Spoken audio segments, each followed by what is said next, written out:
What is going on, everyone? My name is the California Cougar, and I am back finally after a Christmas break.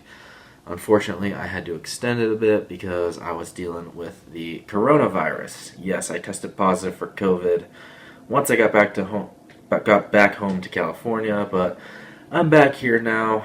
I'm pretty much completely recovered at this point. Really wasn't that bad, at least in my eyes. But of course, that doesn't mean that it won't be bad for anyone else, so make sure you're being careful, just staying safe, and all that good stuff. But yeah, that was my quick little story on COVID. I dealt with it, I recovered from it, and now I'm back, and I'm here with a new Survivor review. I believe I reviewed Season 23 last time, so this time I will be talking about Survivor One World, the 24th season of Survivor. So, after Survivor Season 23 South Pacific, it was such a horrible season, and I was just hoping, like, okay, One World, it's going to get better. I really hope that it's going to get better. Well, it did get better, but it's really not saying much because this season still sucks. Yes, this is the second worst season in Survivor history in my eyes. And it was also the worst pre-merge in Survivor history in my eyes. And we'll talk about that in a little bit. But yes, Survivor One World. Basically, it takes place in Samoa again. And the concept of Survivor One World is two tribes living on the same beach. And this is I believe it's the third season where you divide the tribes between men and women. So, yeah, you have a tribe of men and a tribe of women. And, of course, the women tend to dominate, or at least they won the first challenge. But they pretty much dominated this entire season. But that's because the men had an IQ of a potato, pretty much. So, let's get into this. So, starting off with the cast. This cast is lame. It's really lame. Aside from Kim, Troyzan, and maybe a couple other bright spots, this cast is absolutely horrible. Like, there's just nothing good about it. I mean, Kim is awesome because she's basically the female version of Boston Rob, or that Boston Rob was in Redemption Island. That's pretty much what she was. She just absolutely dominated this season. Everyone was under her little spell, and she completely dominated. That's all there is to it. She won a lot of immunity challenges. So, yeah, her strategy was really good. And then you have Troyzan. He was basically the top man of the season.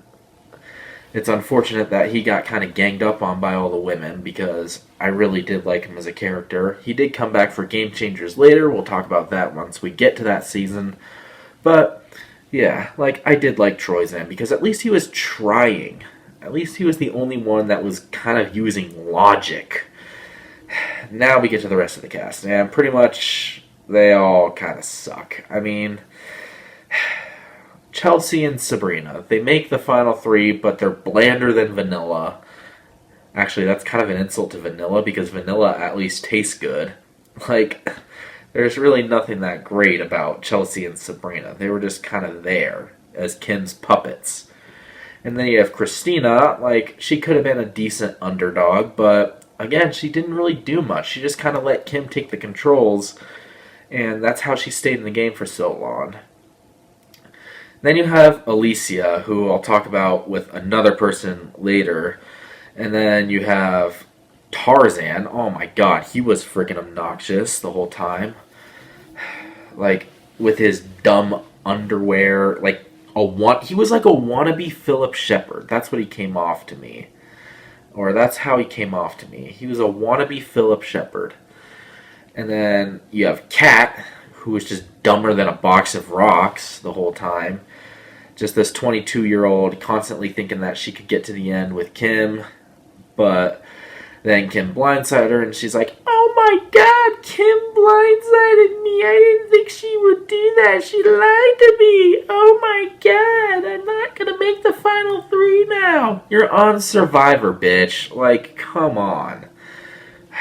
Her crying was annoying. And again, she was so dumb. Oh my god, there's bacon on there at the auction. It's like, she had a BLT. Jeff clearly said it was a BLT. Like, do you not know what a BLT is? Jesus Christ. Yeah, I couldn't stand that girl. Troyzan, I already kind of talked about. The one guy that actually had common sense in him. I mean, and then you have Leaf. Leaf, I guess, he was kind of... I don't know what to think of Leaf. He was kind of trying, but at the same time, he kind of wasn't really all there. I don't know with him. It was tough to watch him. And then you have Jay. Like, I wanted to like Jay. I really did. I thought he was funny. But the problem is, he was dumb. He was really stupid. Again, like, a lot of people on this season had the IQ of a potato. I swear to God. It was cringy just watching him. He was so under Kim's spell. And Michael was the other one that was kind of under Kim's spell. Jonas, like, who cares? He was just kind of there as a pre-merge boot. And then you have Colton, which I'll talk about him in a little bit. And then, like, all the other pre-merge boots, like Monica Culpepper, she was just kind of whatever that season. I don't know how she made it on to Survivor Blood versus... Actually, I do know how she made it on to Survivor Blood versus Water, but because she was married to a football player, that's why. But yeah, Monica Culpepper was on. This was her first season, and you have Nina, you have Matt Quinlan, you have Courtney Moon, who gets injured and has to be medevaced, basically. I mean, that's pretty much the entire cast. I mean, there's not really much else. I don't even remember the other members of the cast this season, to be honest. I mean, there's Bill, I guess. He was just there kind of as a scapegoat for Colton. Speaking of Colton, let's talk about Colton. Ladies and gentlemen, Colton Cumbie of Survivor One World is the worst Survivor player in the show's history.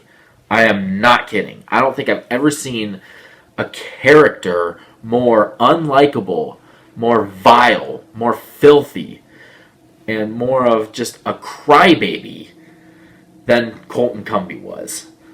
Oh my God. He made the pre-merge completely unbearable. Nobody liked him, and it was easy to see why. And he was racist, too. Like, the trash he talked about Bill was just so uncalled for. And it was all because Bill blew that one immunity challenge. That was really it. Like, he blew the puzzle on that one immunity challenge, allowing the women to catch up. So bad. And then Alicia, she was his partner, basically. She was just as bad. She was a bitch. She was so self-righteous. She thought the world revolved entirely around her. And then when she didn't get her way, she would cry and complain about it. That's what she did this whole season. The smack talk she did toward Christina as well. Same with Colton. They both talked smack towards Christina. Like telling her to jump in the fire, quit, or whatever. Like, oh my God. So arrogant, so cocky, so vile. Just made me want to turn the TV off every time those two were on screen. Thank God Colton was medevaced before the merge, because I don't know how much more I could have taken of him. Like, he would have made it the worst season of Survivor if he had lasted much longer. Thank God he didn't. And Kim kind of saved the season in the post-merge along with Troyzan, even though the post-merge was so boring because it was just revolving around Kim. But thank God Colton was not there anymore, because I don't know how much longer I could have taken of him. He was unbearable. He thought he was so entitled to everything. Just narcissistic asshole that he was. And then, like, you hear later that he supposedly faked the appendicitis. I don't know what he did. I don't know if he faked it or if, like, he said later that he was treated for a bacterial infection. Again, I don't know what's true and what's not. It wouldn't surprise me if he did fake it because he was such a crybaby. But, yeah, and then Alicia bitched about not getting the immunity idol from Colton once he was evacuated. Like, oh my God. these two completely destroyed the season for me. And not to mention the men of this season. You remember how I said they had the IQ of a potato? Well, that's insulting to the potato because they voluntarily give up immunity to go to tribal council. Who does that? Who the hell does that? Like, you want immunity, and now because Leaf was telling Bill about the plans to get rid of Bill later on, like, because Leaf did that, you want to go to tribal council and get rid of him? And destroy your numbers? Oh my god, I swear to God, watching these guys, like, Troyzan at least was the only one that was trying to reason with people, I feel like. And obviously Leaf didn't want to go because he realized he was being targeted. But they gave it up anyway. Colton got them all to give it up. So stupid. And Tarzan was all on board with it. Like, dear God, these guys are so dumb. None of them deserve to win, except maybe Troyzan. But even he was kind of an arrogant prick toward the end, especially after he won that immunity. I mean, I know why he did, because the girls were ganging up on him, but still. Yeah, and it showed the arrogance of the girls as well. I mean, again, aside from Kim, like, and maybe Kat to an extent, but then again, Kat was so dumb, and I guess maybe Christina as well. This season was just a total mess. The challenges, they were whatever. There was a Survivor auction. That was alright, I guess.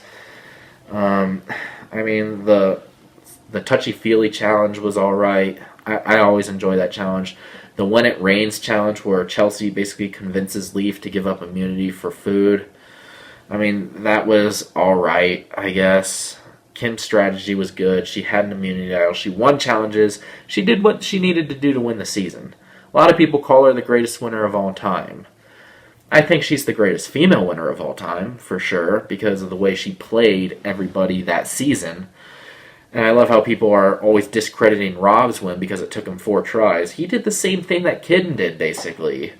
He controlled each and every person on that tribe. And Kim did the same thing this season. So, I mean, hats off to Kim for winning the season. She was the only person this season that I think deserved to even get votes. It's crazy that Troyzan was so bitter towards Kim that he voted for Sabrina. I genuinely think Leaf had a relationship with the Sabrina, and that's why he voted for her. Troyzan was just bitter towards Kim. That was it.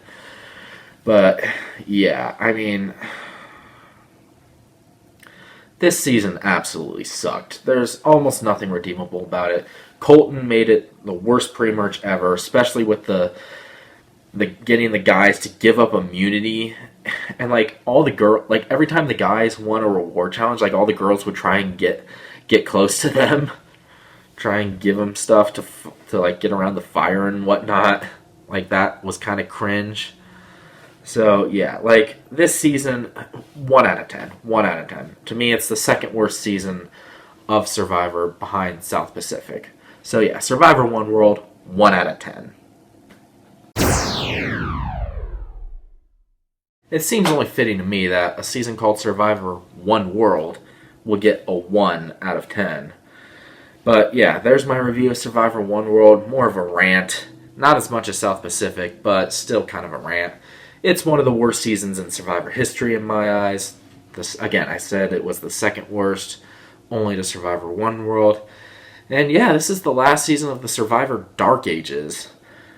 So yeah, next week we'll talk about the next season of Survivor, which is Survivor Philippines. So yeah, make sure to hit that thumbs up button if you enjoyed this video. Make sure to hit the subscribe button if you want to see more content on this channel in the future. Hopefully I'll be starting to get more content up soon, especially once I finish all my Survivor reviews. I mean, I don't know when Survivor 41 is going to start filming. But yeah, I mean, we're getting there on Survivor reviews. We're 24 seasons in, so yeah, make sure to subscribe for more content to come in the future. And until my next Survivor review of Survivor Philippines, once again, my name is the California Cougar, and always remember, stay California cool. Peace!